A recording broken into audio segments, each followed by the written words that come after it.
Your breath starts to shift your physiology. And, this is where I actually use breath specifically 3 different ways. So I use breath work tactically to allow clients to regain control in a situation, to reground, to become present again, be able to settle. I also use breath work strategically.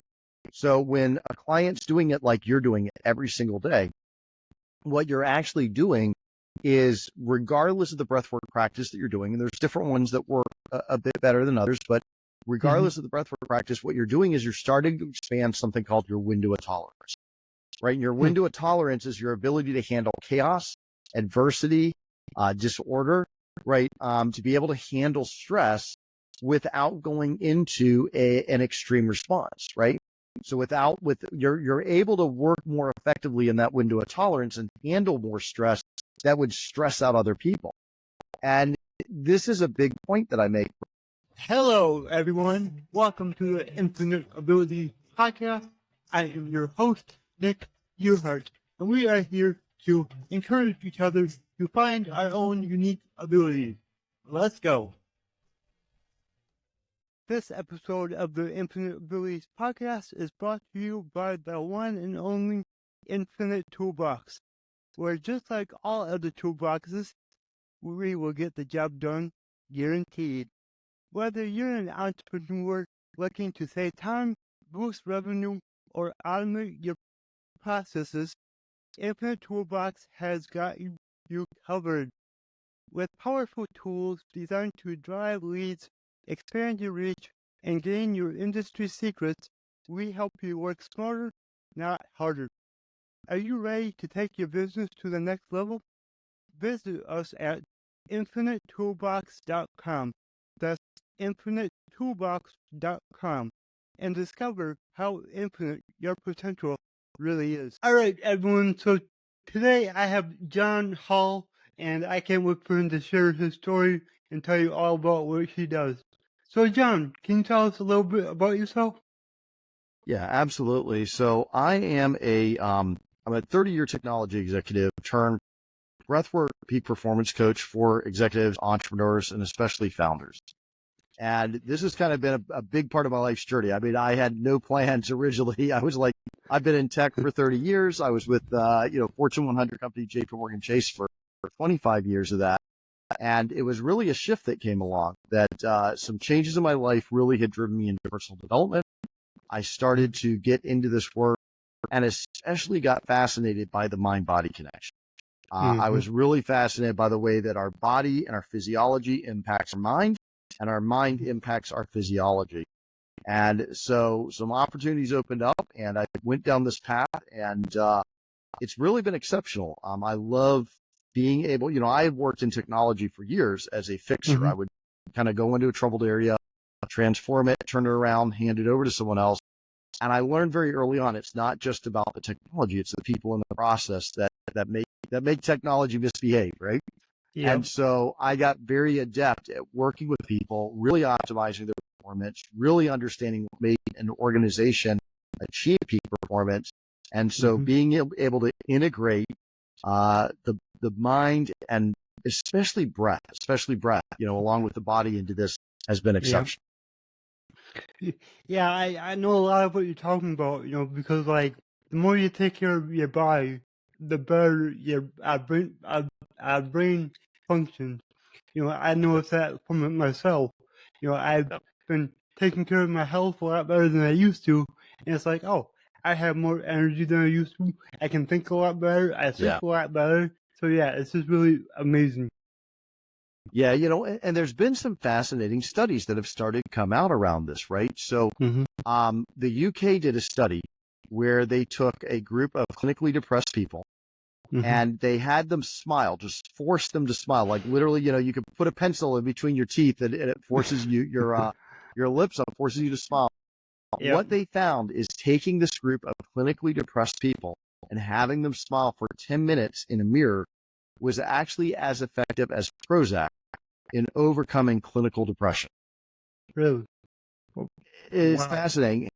Amy Cuddy did a great deal of work around this as well. She found that if you did like a Wonder Woman pose with your hands on your hips or a Superman pose with your arms stretched out over your head, Mhm. that just holding that pose for several minutes will literally increase testosterone, decrease cortisol, and it actually, which is a stress hormone, right? And not only does it release these chemicals in your body, it actually reshifts your brain to be willing to take more uh, appropriate risk behaviors. So, in other words, if you're willing to take risks that are appropriate and would actually pay off for you in the long run that you would take otherwise. So, and this is all from physiology, right? This is all just from holding your body a certain way that it's releasing chemicals in your bloodstream and it's shifting your mindset to be willing to either, break free of clinical depression or in the case of Amy Cuddy's work, be able to take more appropriate decisions. And this is across the board that I find this correlation, and I'm able to tap into this using the BPM.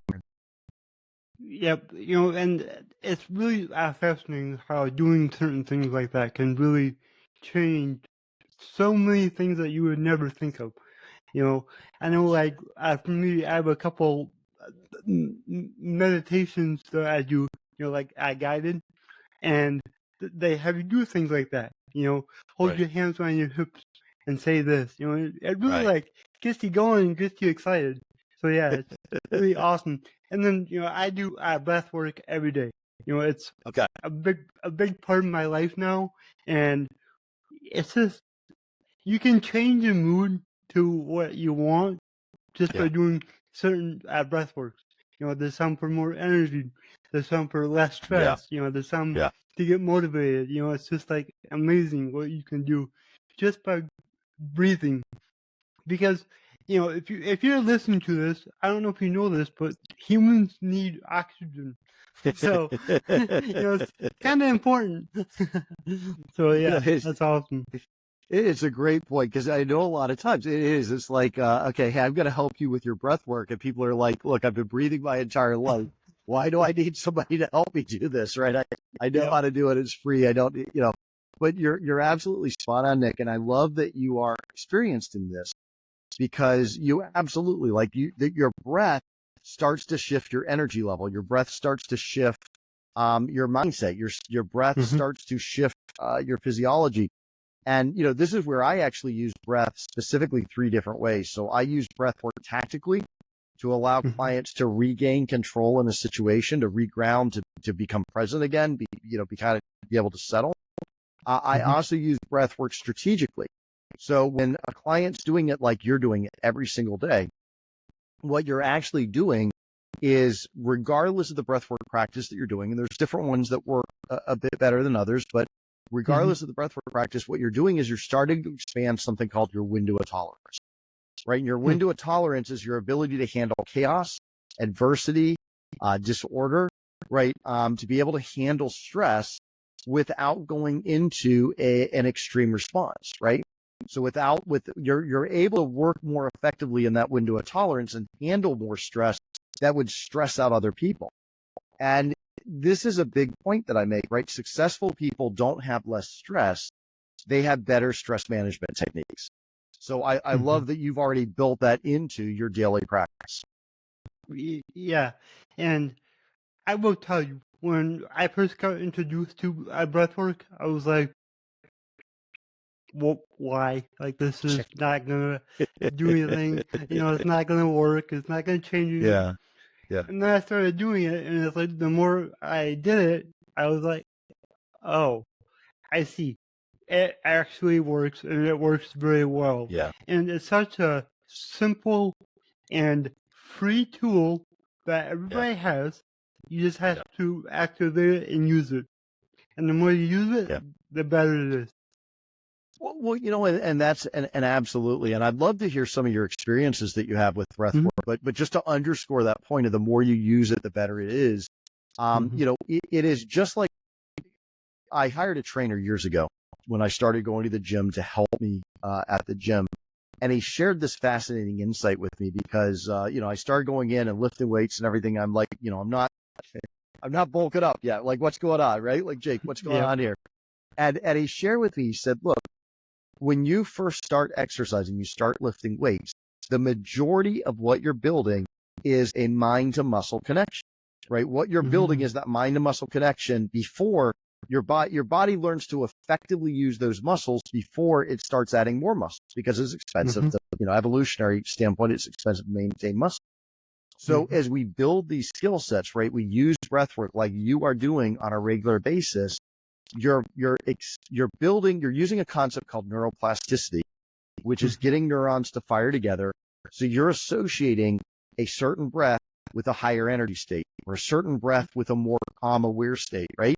And your body is literally training this, just like if you go to the gym and lift weights, your breath and your mind and your body are learning this connection. So the moment you go to that breath, I'm hoping you've had this experience, right? I imagine you go to that breath and you're like, almost right away, you feel your body calm, or you feel your energy rise, right?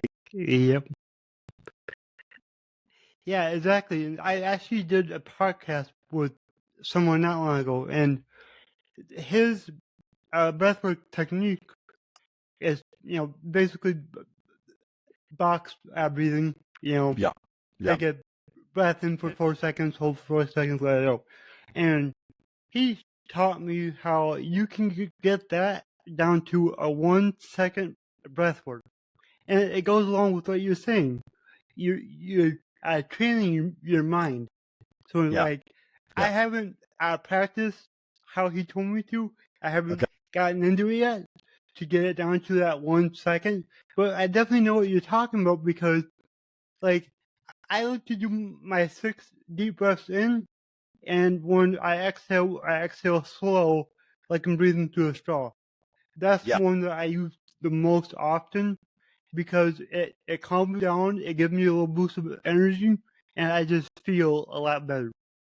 So I love your breath description on this, because that's one of the breaths that's very calming, especially I'm imagining, is this done all the way down to your belly? So it's like a deep belly breath in through the nose and then exhale through the mouth. So I'd love to discuss the physiology behind it, like actually what's going on in your body around that breath. So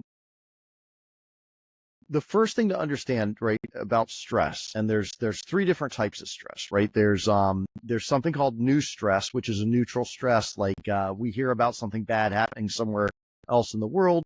It doesn't directly impact us, but it's stressful, right? But it's kind of third-party stress. Then there's something called distress, and distress is what we tend to think of when we think about bad stress. And distress is this chronic stress. It's the feeling of overwhelm, that you don't have the ability to change the situation. And a lot of times we live in distress constantly in the West, because we're in this constant state of just, go, go, go. Our phones have distractions, right? We have so much that's going on. It makes it very difficult for us to calm down. And we go around jacked up in what's known as the sympathetic part of our nervous system. So then there's a final part called eustress. Eustress is good stress, and it's the stress that drives us to peak performance. And this is something I work very specifically with clients on, is how to transform stress to peak performance using my BPM framework, using the breath physiology mindset framework. But if we go to that breath that you described, right? So one of the things I found is we have to remember that stress or adversity, anything that's firing up our body, it is an evolutionary response. We have this response for a reason, right? If we were out in the middle of the woods and all of a sudden a pack of wolves came up on us, right?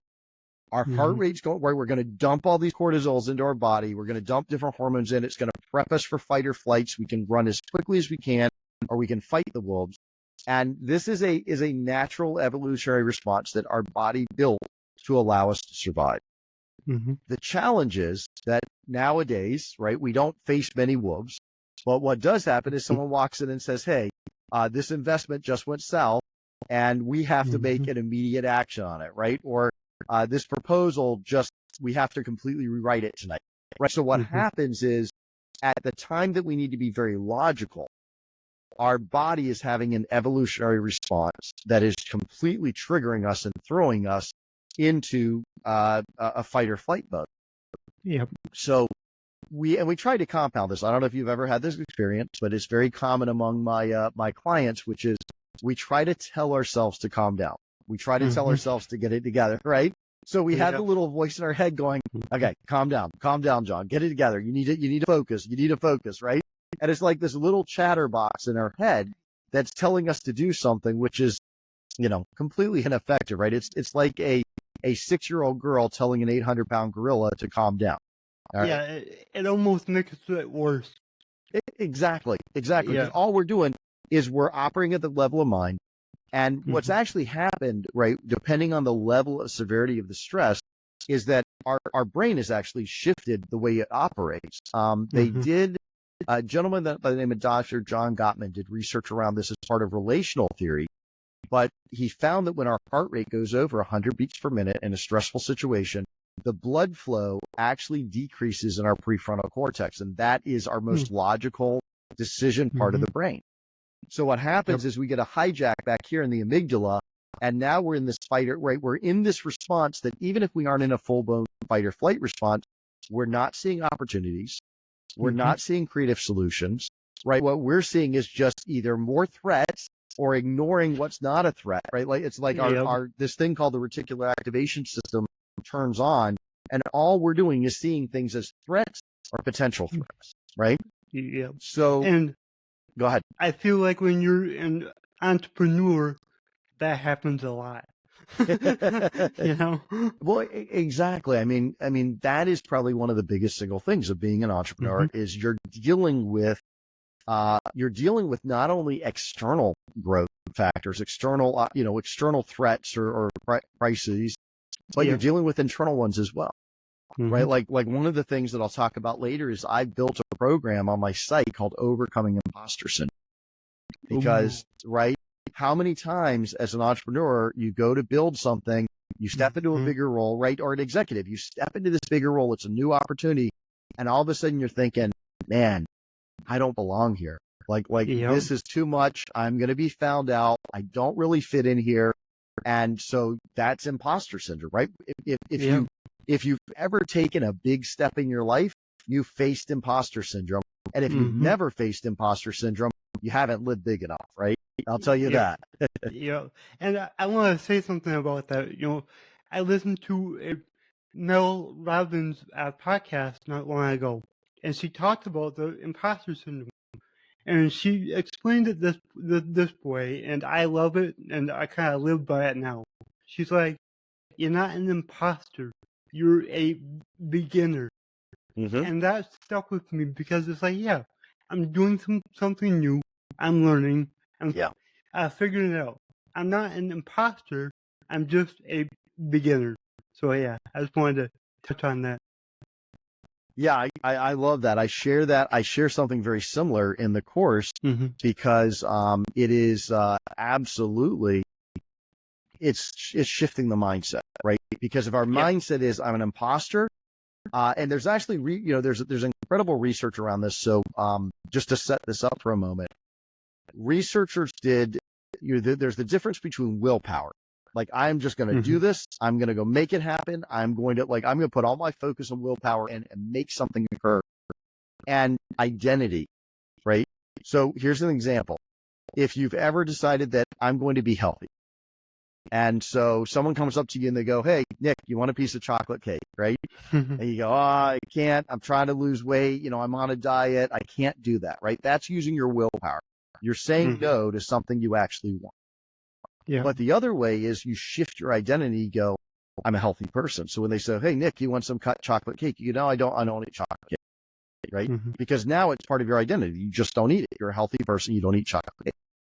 They Yep. found the difference between a will-based approach and an identity-based approach. You are 50% more likely to achieve your goals with an identity-based approach than a will-based approach. Mm-hmm. Mm-hmm. 50% more likely. I mean, think about it. If I Wow. was to come up to you and go, "Hey, I can make you 50% more likely to achieve your business goals," how many people would sign up for that, right? When we're dealing Yeah. with like 3%, 5%, 10%, right? And it's like, here you Mm-hmm. go. This is a simple shift you can do to be 50% more likely to achieve your goal by shifting from a will-based position to a identity-based position. Well, I love that, and it makes total sense. It really does. Yeah, and what you can do, so that same breath work you're doing every day, You can actually do, when I do breath work one-on-one with a client, I work with them for about an hour on this, right? I talked about using breath work tactically and breath work strategically, but the third way I use it is literally we work together for an hour and we get down into your, what I call the operating system level of your brain. And we start shifting identity and releasing limiting beliefs. So we can actually go in and rewire things and shift them around, right? I'll give you an example of this, a beautiful example. I had a founder who had built a business, and it was a high-end luxury rental business, and he built it prior to COVID, and then COVID came and just completely knocked this thing off.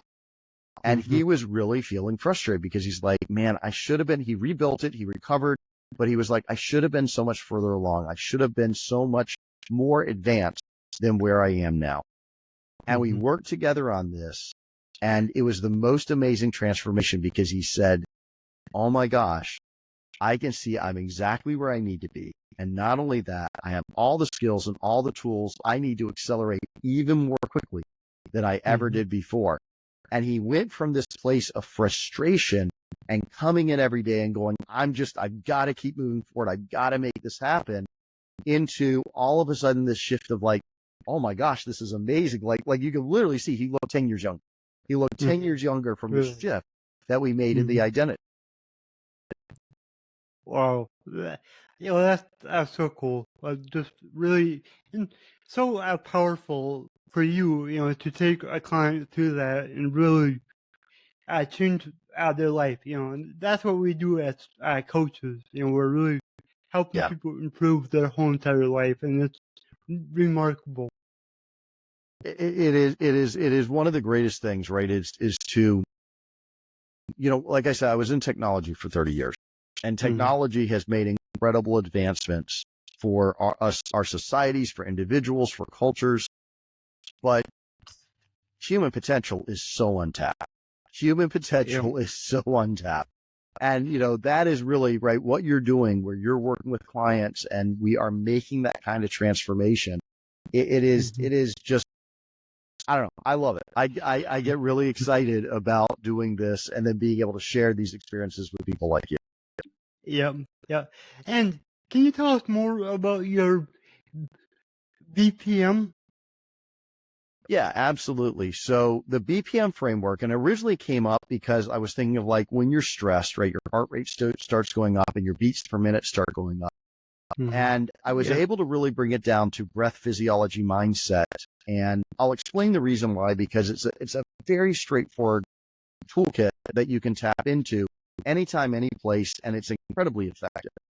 So let's say, for example, that you are starting to have decision fatigue, which is a very common state that we may have as an executive. We start feeling overwhelmed. We start feeling like we can't make any more decisions. And what happens, right? We defer decisions. We delegate decisions that shouldn't be delegated, right? And now what's happening is we aren't really at peak performance. We're starting to slide off of that scale. So one of the key things we want to do is be able to reset our mindset. But if we just try to go in and tell our mind, use that voice in our head to go, okay, let's get it together. Let's make this decision. Let's do what we need to do. Then we're not going to be as effective as shifting back to an energized state, right? It's just not effective for that voice to try to overcome our mind chatter. So one of the things that is really neat about the breath is you don't have to think to breathe. It happens automatically, right? There is no conscious thought that has to go to breathe, but we can easily bring conscious awareness to our breath, and we can breathe in a way that relaxes us. We can breathe in a way that energizes us. We can breathe in a way that refocuses us.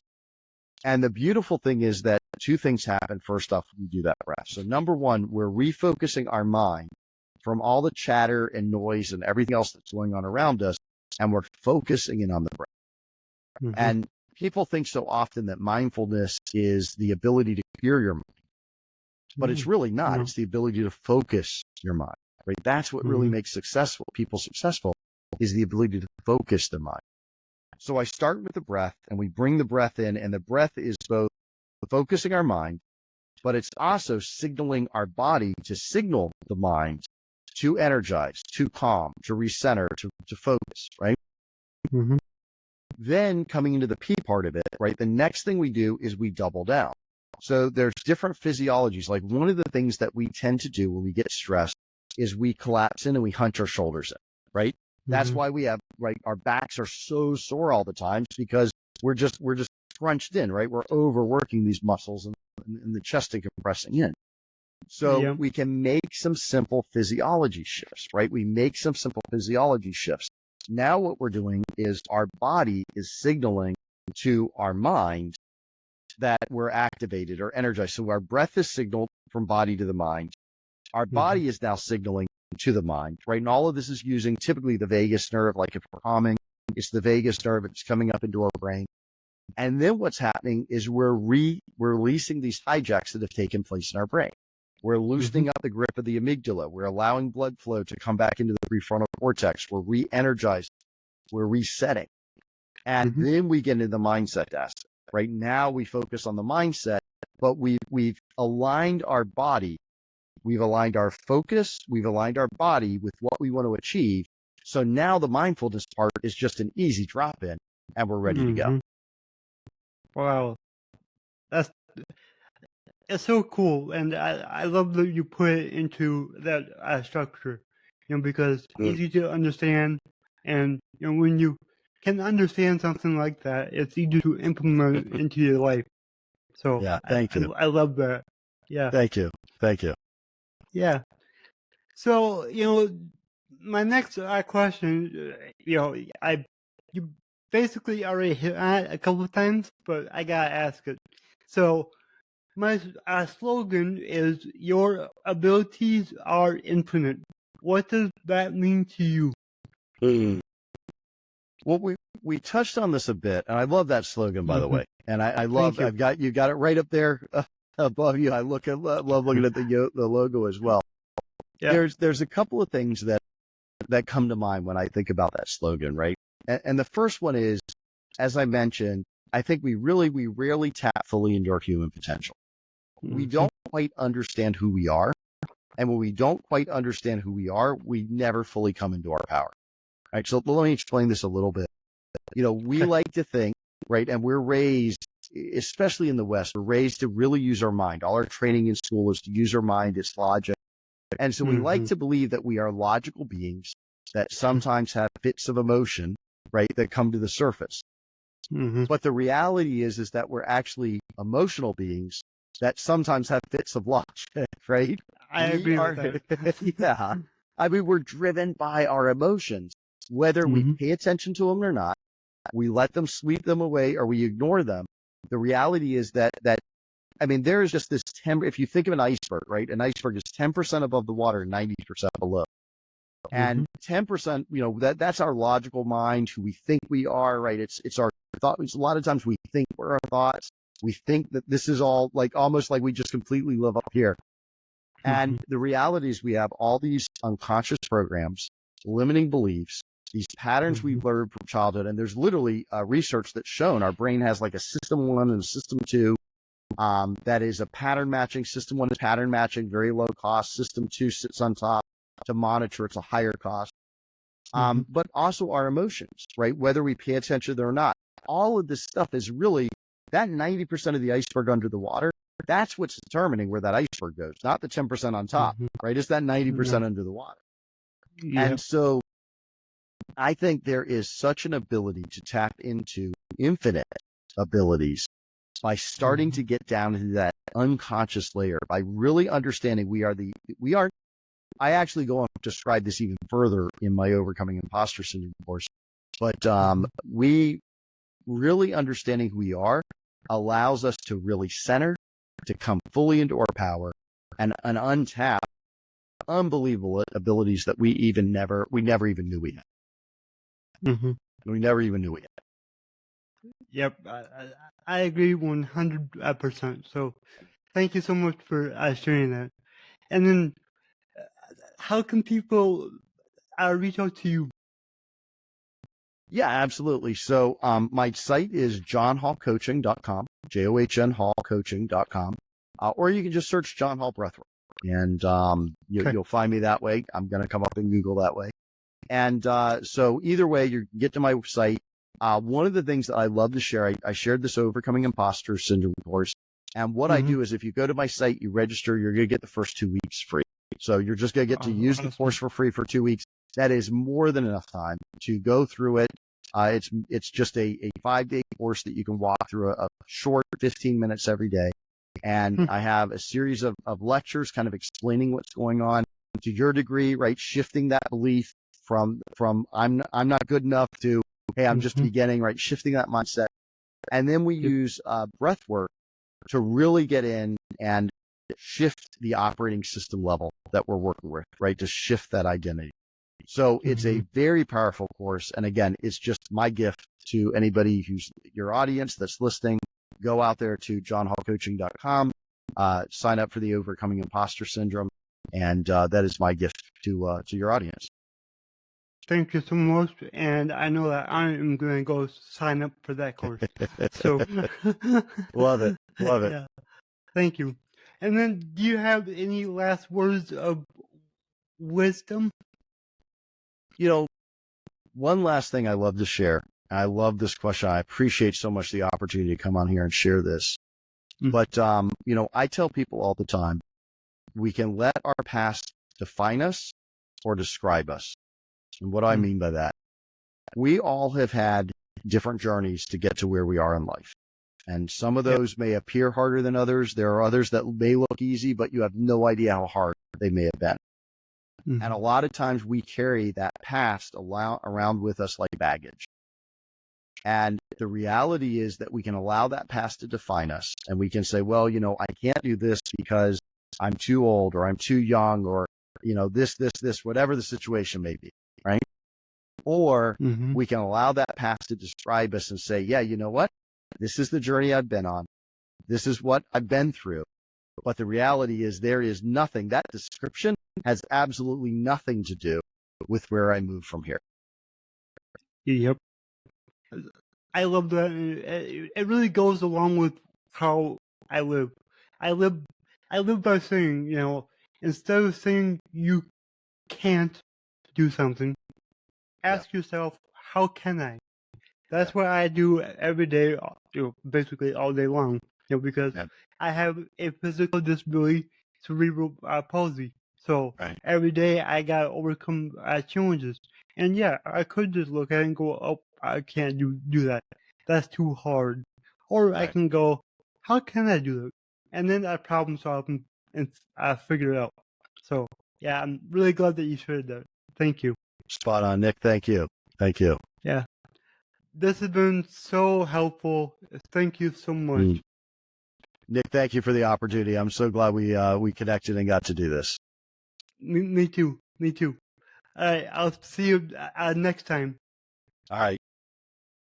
Thank you. If you enjoyed this show, please go ahead and share it on your Instagram story and tag me here, the Nick Heart. Also, go ahead and share it anywhere else that you see fit, because the only way that I can grow this is by you guys sharing it. I don't sell anything on here. I don't have any sponsors. So let's just get it out there by word of mouth, help more people. All right, everyone. Remember, your abilities are infinite.